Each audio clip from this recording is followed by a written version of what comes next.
AJ, good morning. Why, good morning. Top of the day to you. Ooh, Oh, top of the that's not, day. I that's actually not, don't even think that is British. it's not. I totally, That's that's actually Irish, isn't it? embarrassing. Yeah. Okay, I I actually think tried. you're an idiot right now. And now you've embarrassed us. You've embarrassed us in front of our amazing young guest who's going to be like, I'm going to leave now and I'm going to walk away from these older ladies. I really was trying to be cool. And I failed miserably. I'm Yeah. sorry, Aditya. I'm going to ask, I got to get some lingo though. I mean, I got to get some lingo, but I'm going to tell you about our guest first because we are in the midst of our Caregiving Youth series. And we have such a super cool guest today. He's like, these ladies are old. They don't know this lingo of what's Yeah. going on. Just No, text me, okay? they're I'll not talk to from you Great later. Britain. That's what he's going to say. Like, Oh, not, that's they're not probably cool. Why don't we true. just talk about Aditya and stop messing around? Okay, not messing around because you didn't sing this morning. I like totally threw you off. So Mm. today we have with us Aditya Akella. As of today, he is 16 years old, but he's been a caregiver all of his life. Let me tell you a little bit about him. He is what he says a regular teenager in England. Let me tell you guys, he is far more than that. He No. is interested greatly in cars, public speaking, sports, and politics. And he's a proud older brother of a special needs boy, his brother, who has severe autism and ADHD and is nonverbal. Aditya said this: a lot of carers fall into the trap of feeling insecure or restricted by their role, though being a caregiver is more of a launch pad than it is a well. Wow. That's I'm all just I going have to to tell you, say. like, I can't wait for everybody to listen or view this episode because he is a present future leader. He Yeah. is leading the charge right now. And so without further ado, Aditya, welcome to the show. You always get baby claps. Hello. Okay. Look at his What great was accent. what was the appropriate good morning, Aditya? What British? If he says good morning, I'm going to laugh. That's a fair point, actually. It is good morning. It is, I don't think people actually say top of the day or whatever you say it. But, maybe in the 1800s. I'm done. Yeah. I'm leaving. Exiting Yeah. the stage. Exit stage right. Okay, let's roll. I'm ready. Okay. So, Aditya, I always like to say, let's start with, let's talk about your caregiving journey. Let's start from the beginning. And normally I'm always joking, like, you were born. But literally, you're 16 years old. So I can't really go back. I'm like, that's not a long time. Yet you have done so much in your life. I don't even say young life. You've done so much in your life to be impactful, both in your family, but also externally. And we'll get to the externally in your advocacy efforts and speaking and advocating on behalf of young carers. But let's talk about your family. And why don't you kind of, for our audience, give the feel of who your family is and tell us a little bit about your story and how you came into caring for your brother. right, so I've got a pretty regular family here. So it's just mum, dad, younger brother, and like I always say, the dog's part of the family now. Well, at least he's, according to my mum right now. And yeah, how I got to being a carer. So my younger brother was diagnosed with autism when he was 2 years old. And actually that popped out of nowhere. It's because at that age we realized he wasn't able to hear stuff that we thought he wasn't able to hear what we were saying. So we had to take him to a doctor. We thought, oh, he's got a problem with his ears.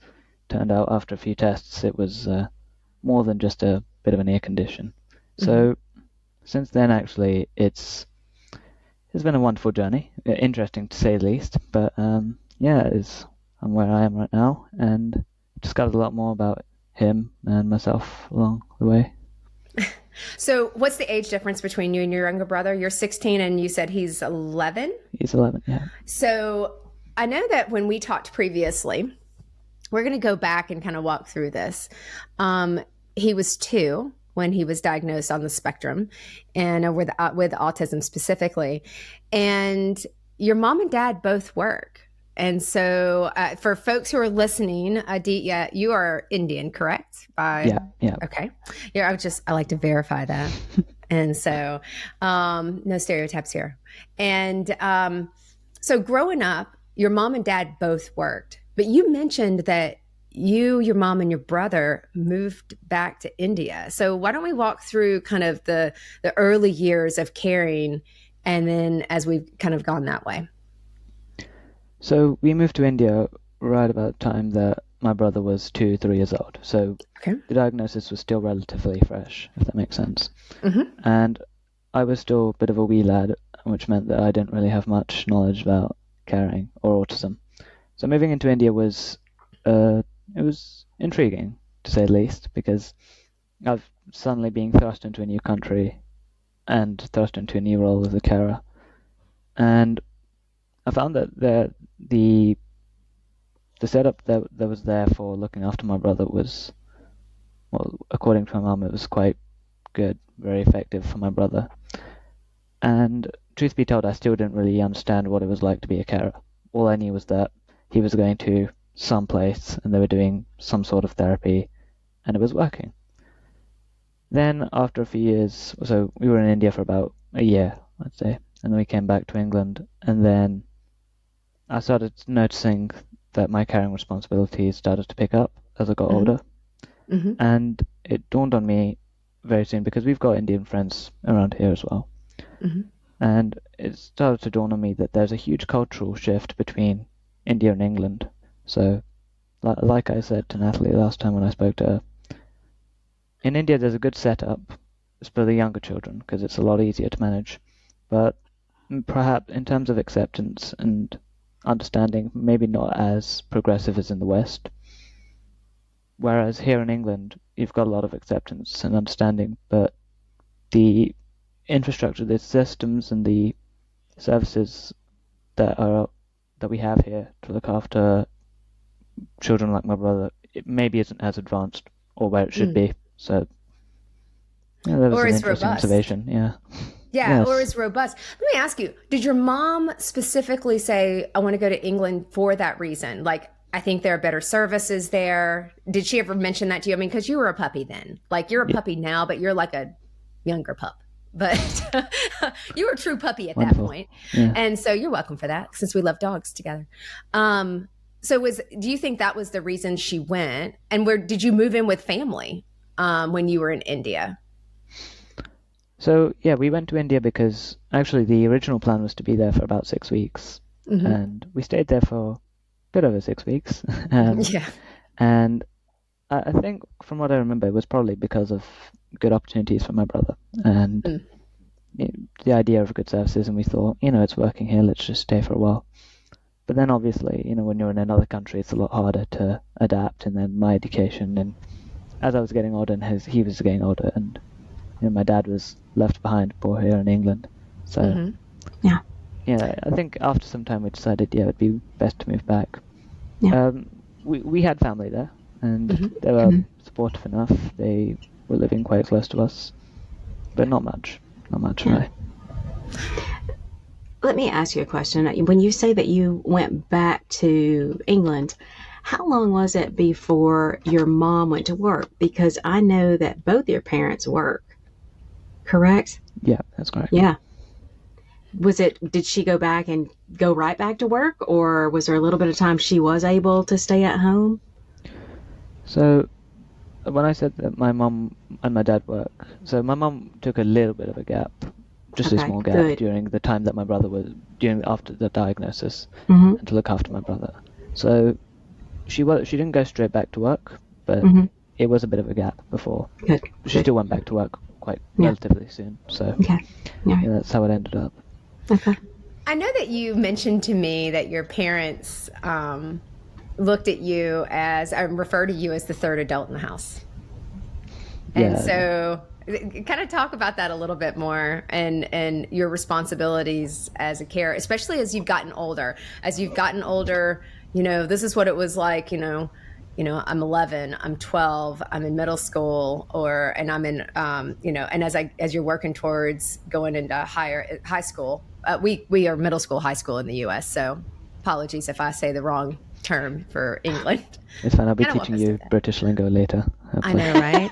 Let's be friends. All the Brits that listen to her are like, gosh, she's special. So tell us about that.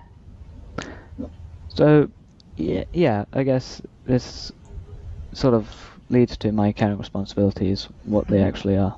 So my brother is, as you said, special needs, ADHD, nonverbal. So a lot of my responsibilities is keeping him out of harm. That's the main responsibility. And that also leads to other activities, basic activities like feeding him, getting him dressed in the morning, hygienic practices, meeting his needs. And I think one thing that's overlooked is the fact that he's nonverbal. And it's very easy to say my responsibilities are I do X, Y, and Z, but communication is a very big thing, right? Because he's unable to communicate. And so as a brother, it's my role to be able to find out what he's trying to say and cater to that before he starts throwing a tantrum. So yeah, I think that's, as someone, I've been thrust into the caring role quite early, and it's not something that ever clicked suddenly. It wasn't something that suddenly arose. It was just something that slowly became ingrained in my life as I grew older.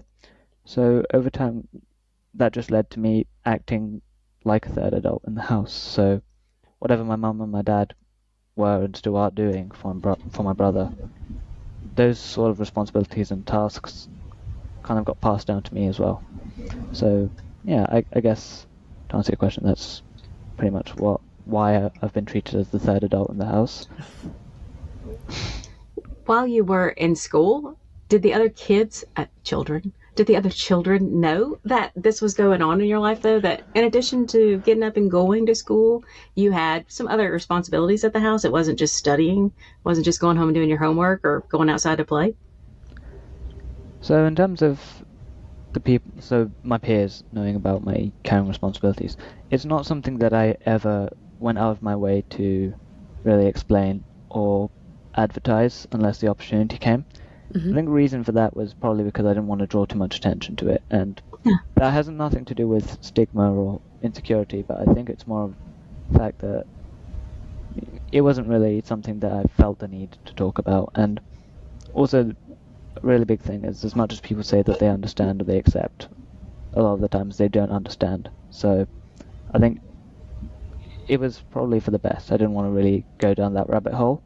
But I think I'm quite vocal about it with the people that I know very well, and I think that's important to have people that you know very well and have the ability to talk to them about it.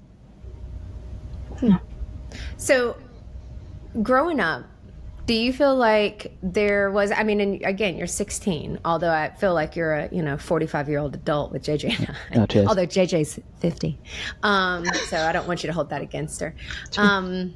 She's not like us, Aditya. So, do you feel like you got to do all the things that your peers could do? Did you feel like you were missing out on anything? Well, first of all, I'd like to thank you for calling me a 45-year-old. Thank you. You're welcome. It means a lot to me. Just on the inside, friend. Yeah, cheers. No, in terms of anything I missed, I feel like to a certain extent, but only to a certain extent, my social life had been suddenly reduced. And that happened, especially when I was slightly younger. There were many instances where my brother would throw tantrums at night time, and we'd have to go around, taking him for a drive or taking him out and looking after him really late at night, midnight. So in terms of my free time, it had been greatly reduced. That being said, as I've grown older, I've learned to manage my time a lot more appropriately, and I think it's just one of those things that you learn along the way that you can only experience and learn for yourself as time goes on. So right now, I wouldn't say that being a carer has necessarily affected my life, my social life, or my extracurricular life, for lack of a better word, so severely, but I would say that in the past it would, and I think it just took practice and a bit of experience for me to get the hang of it. So let me ask you about school. How did school go for you? Because if you've got caregiving kind of responsibilities, and they'll have evolved as you've gotten older, like I'm assuming, as you get bigger and you learn more and you have life experience, because you have to learn to be a kid. I mean, no different than tie your shoes or learn how, it's crawl, stand, walk kind of concept. how does that work? I'm thinking about your caregiving responsibilities evolved, and tell me about that. So you mentioned school. I think I remember sharing this fact with you a while ago, and that was most carers on average get lower grades, right? And that's completely understandable. The fact that they may not have the time or the emotional energy to divert and put time or effort into studies because of their caring responsibilities. For me, I mean, not to play on any stereotypes. So I'm from an Indian household, and Indians in general, so from where I'm from, we place a lot of emphasis and importance on academics. So as it is, there's always been high expectations on me, and I'm not going to say that's any pressure. I would say that I am fairly academic, and I'm fairly decent with my school studies. I suppose what I did was I understood the fact that I'm going to be a carer my entire life, and for me to be able to provide for my brother when I'm older and protect him and offer him the best possible life, it's only if I actually do well in everything that I do. So knowing that, I guess I sort of used that as a sort of a goal or a purpose that's really driven me to do very well in everything that I can do, and that includes school. So hope that answers it. Yeah, you did. So we met with some young ladies from Australia, and their mom, they care for their mom, and they still do. And at times, their mom struggles, and she needs help with walking and things like that, and they miss school. And they said, we've missed 3 days of school before, and we get detention. So how much conversation have you had with your teachers, or your parents had with your teachers? Did they come in and say, hey, this is kind of going on, this is our personal situation, and we want to make sure that Aditya doesn't have any learning loss? Because that's really what it is does caring impact your ability to be successful? I already know the answer to that. Like, I can listen to you.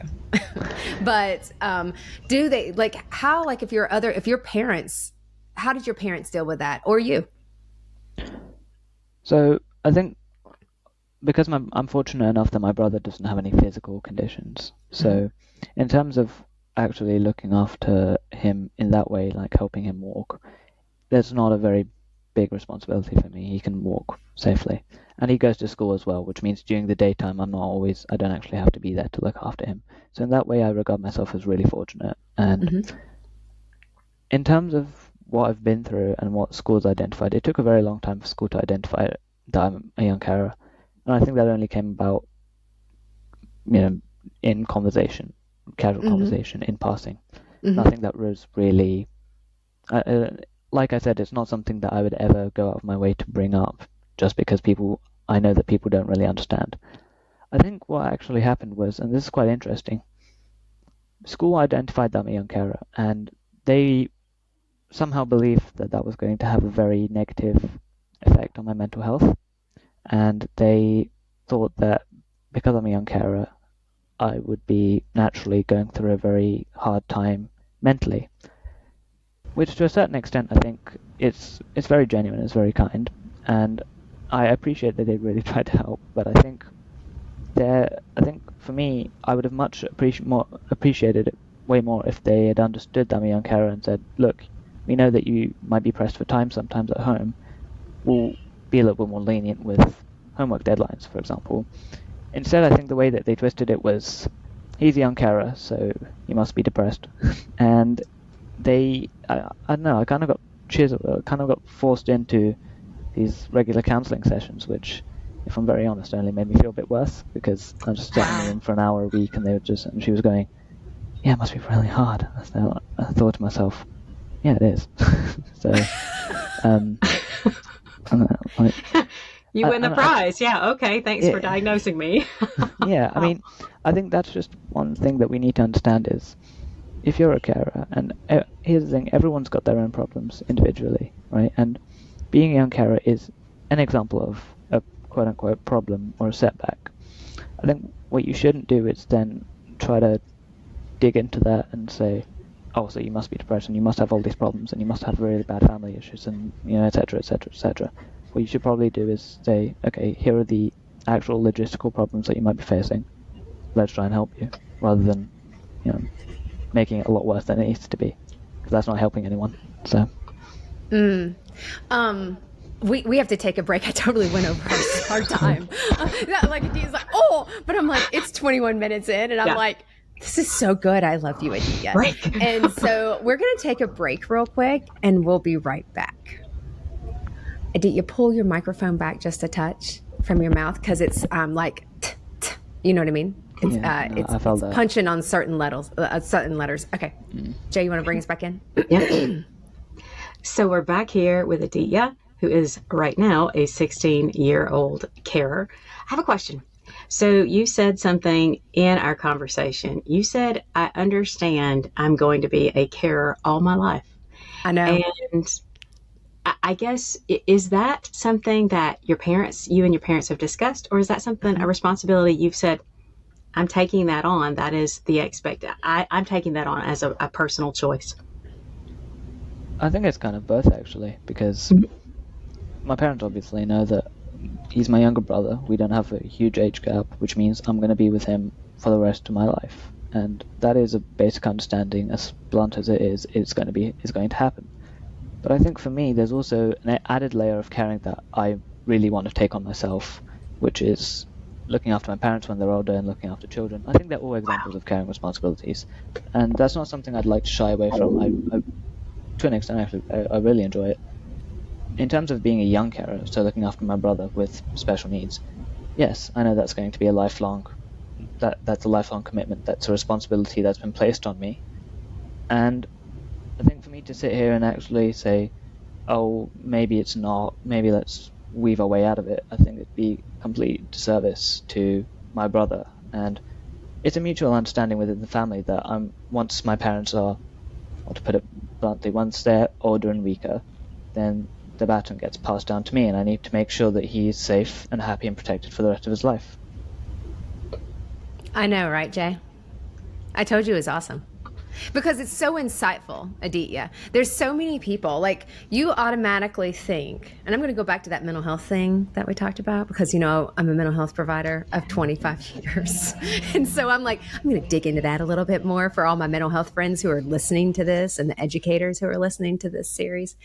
But I just think there's so many people, and I look at people my age who are like, yeah, it's not my problem. My parents aren't my problem. My siblings aren't my problem.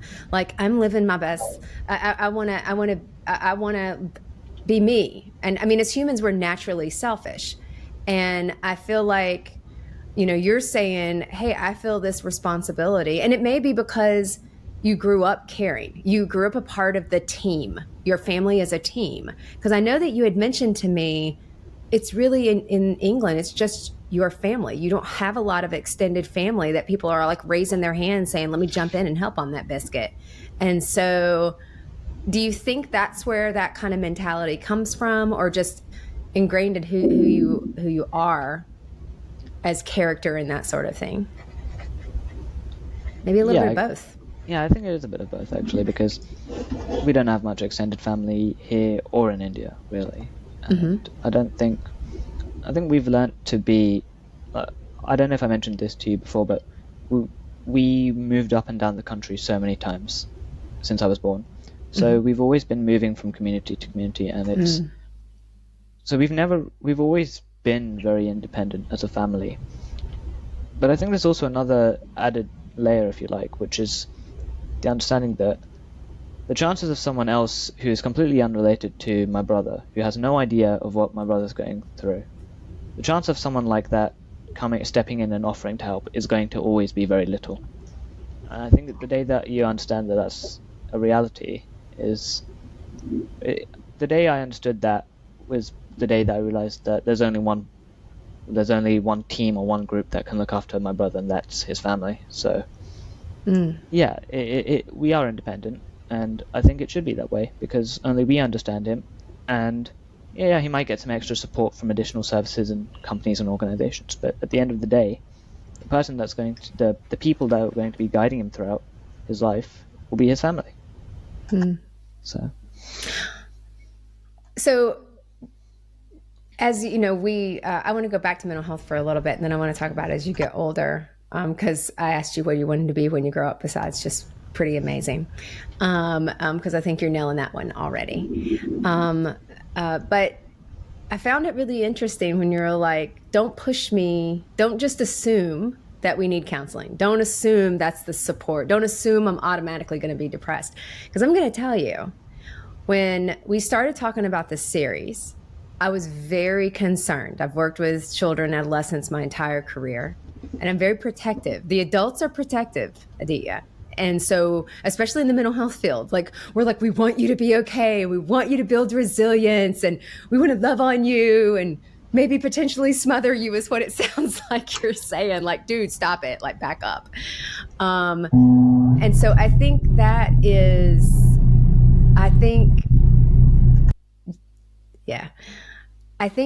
is, sorry, Eugene, I'm going to go back into that again because Jay, I could hear that really, really loudly.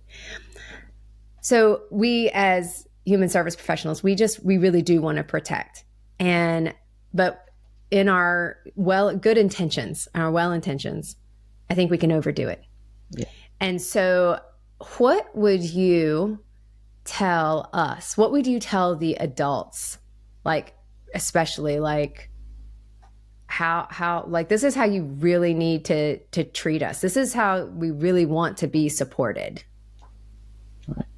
I think one major fundamental aspect that's missing from these services is people actually going up to the people that you're looking after and actually asking them, what do you want?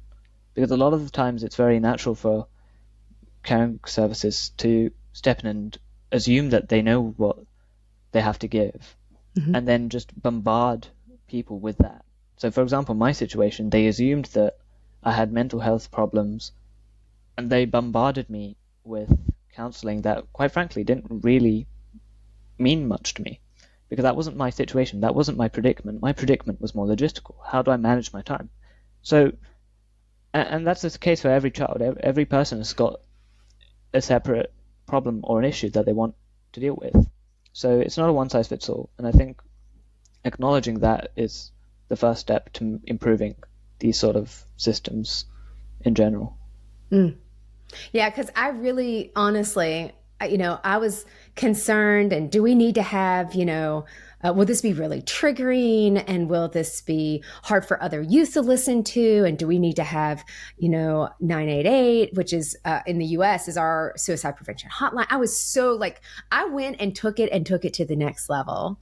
And then after having met several youth at this point, I'm like, you guys are more together than I was as a teen. And I'm really being honest with you. I mean, and yes, I'm sure people listening will be like, no, Nat, there are some teens that are struggling. But I think what you said is really insightful is you need to ask me what I need and not assume. That's what I heard you say. And I think that's really important for us as the adults, whether you're parents, whether you're educators, mental health professionals, anyone who interacts with young people. Allow you to have your voice and trust that you're going to tell us the truth, and then watch to make sure that it is true. Yeah, absolutely. I think the one-size-fits-all approach works to a certain extent, but as time goes on, you start to observe that a lot of the issues that people have, it's very nuanced, very unique to the person. So I think the only way to do justice is to ask them. Yeah. So we're going to take a break real quick, Jay. Oh, okay. We're going to take a break, and we'll be right back.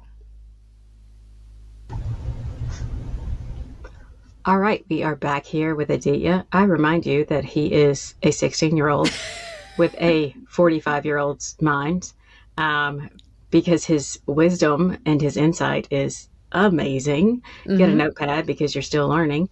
So I'm going to ask you, I'm still learning. I'm going to ask you a question, because that's what I do. That's my job.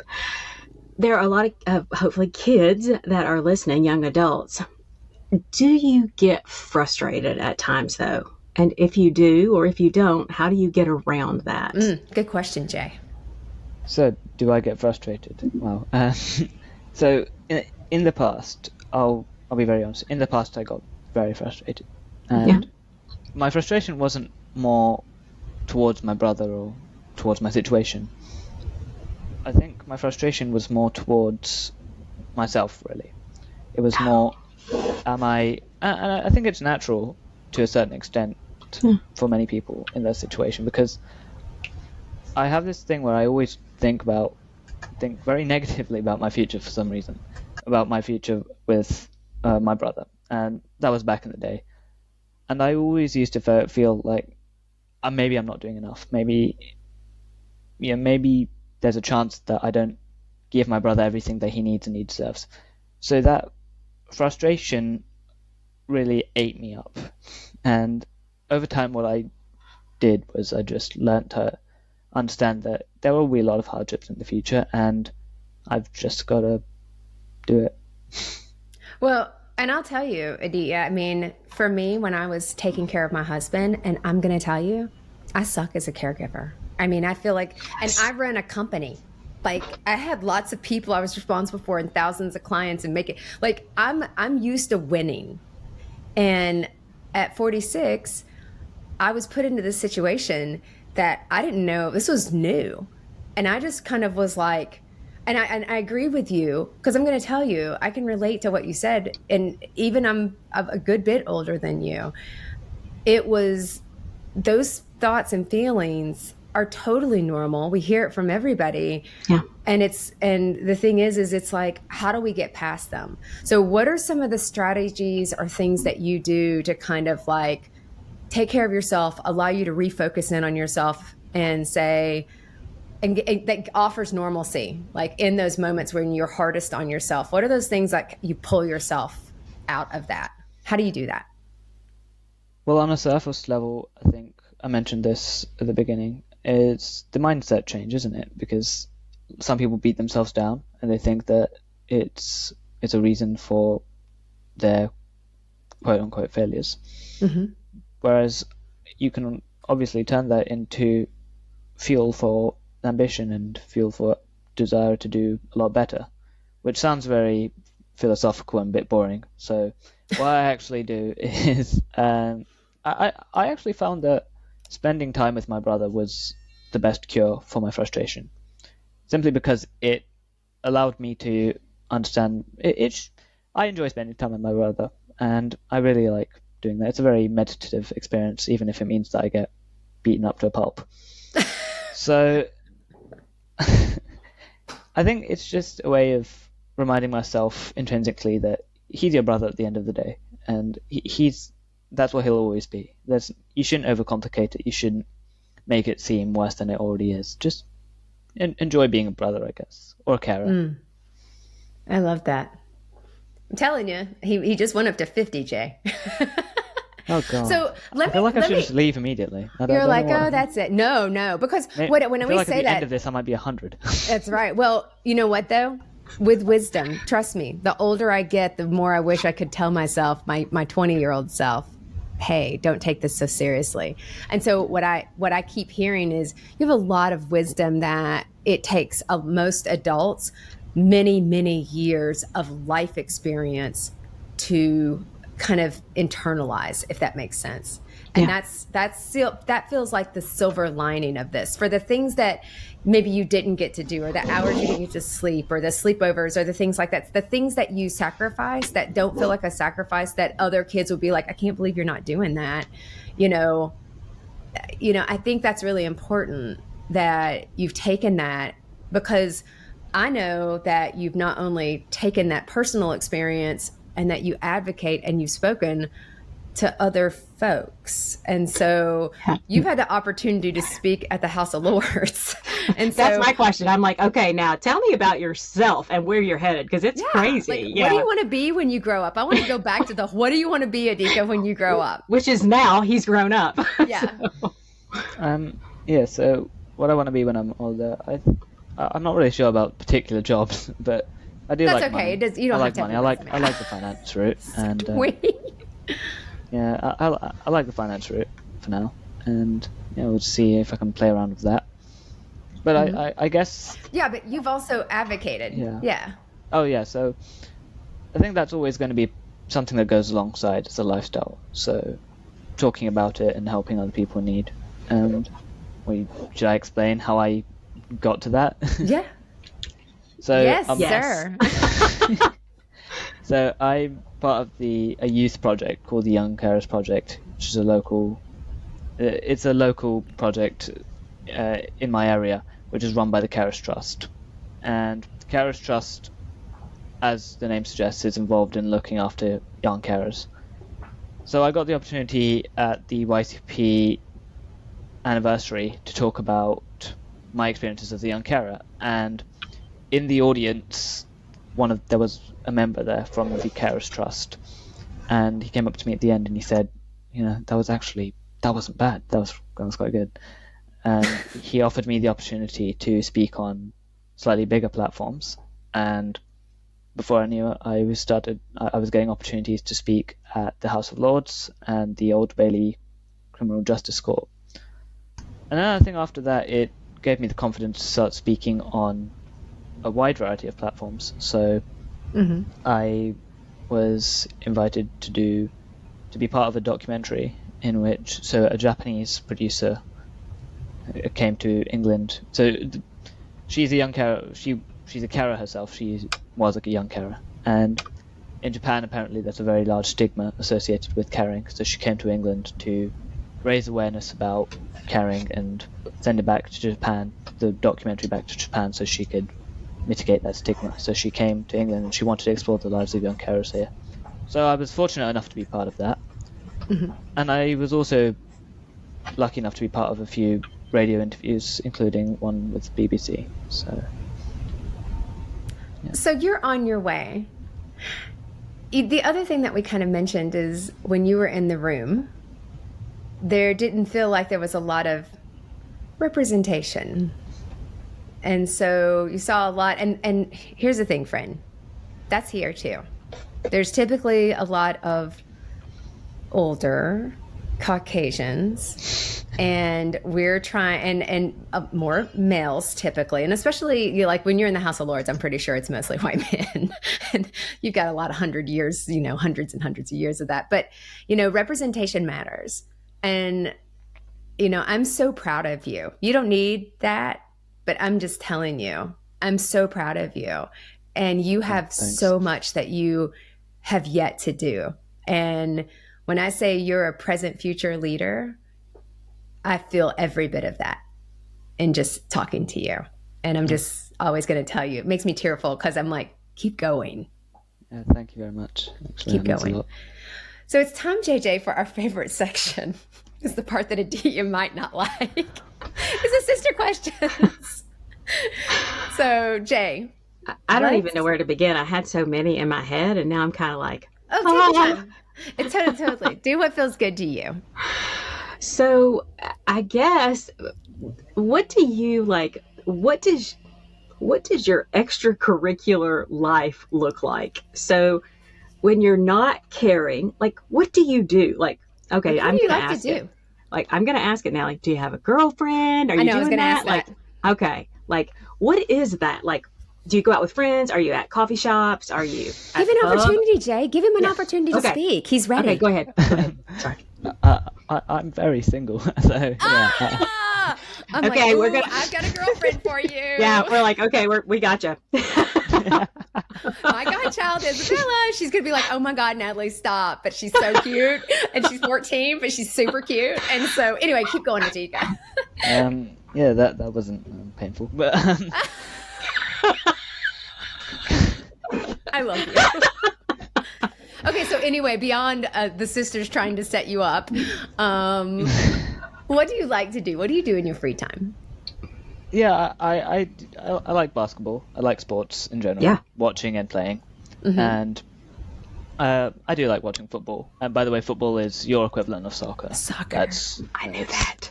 I knew that too. Yeah. Yeah. I do like music as well. I quite enjoy my piano, and yeah, like I said, I'm a long-standing volunteer for a local charity. In terms of going out with friends in my social life, I do have a few friends. Don't worry, and I do occasionally go out, but I'd say I'm slightly on the more introverted side. So, Okay. I mean, there've been so many times when I've gone out to London, I just come back half asleep. I just leave after about 3 hours. Yeah. I've had about 4 hot chocolates to keep me awake. And Oh. it's just Yeah. That's okay. That's okay. I think you've found your rhythm, your normalcy, and how do you have as a productive as teen life that makes you happy. The fact that you volunteer. So who's the charity that you volunteer with, if you don't mind me asking? So it's a very local charity. It's called Man and Boy, and they essentially what they do is they set up activities to bring boys from difficult household situations with their father figures or uncles or some male figure in their household. And the point of these activities is to encourage man-son, man-boy bonding. So as a volunteer, I'm tasked with making sure these activities stay afloat, and they often include archery activities, workshops, and I think once we went quite far away into the middle of nowhere for a camp. So it's about managing people and activities, which I'm quite happy to be a part of, and I think the ideology is very noble, and I really hope that Man and Boy grow and cater to more people in the future. Well, and now you have done one service that they will be greatly appreciative of, which is bring awareness to them, to the lots and lots and lots of people that will listen to this. So that's a great thing that you just did. So now you're a further advocate. Now, Wonderful. Here's the favorite sister question. Oh. Because it's mine, and I'm allowed to have it, Jay. So suffer.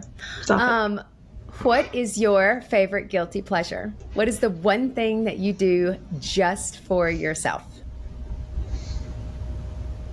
I'm trying to think of one, and I don't know.